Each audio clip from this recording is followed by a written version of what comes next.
Welcome to Penrose Learning, where we make understanding easy. First, install Visual Studio Code and the Microsoft C/C++ extension for IntelliSense and debugging. Next, install min-gww64 or msys2 for a GCC toolchain and add the bin folder to your path variable. Then download Raylib precompiled binaries or clone the source and build with CMake using a Mingwa or msys shell. Keep Raylib include and lib folders in a known project folder. Finally, install the CMake tools extension for easier builds inside VSCode.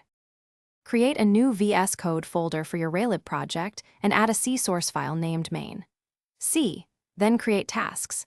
JSON with a build task that runs G++ or GCC includes the Raylib include path and links lraylib lopingle 32 lgdi 32 lwin. Configure the output executable name and keep command arguments in the task.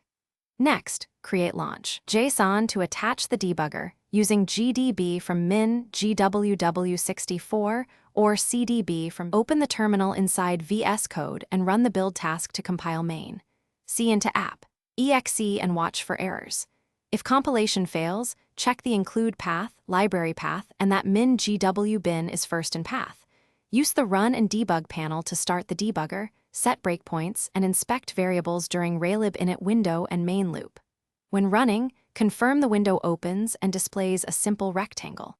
For distribution, copy DLLS or build static libraries using CMake flags.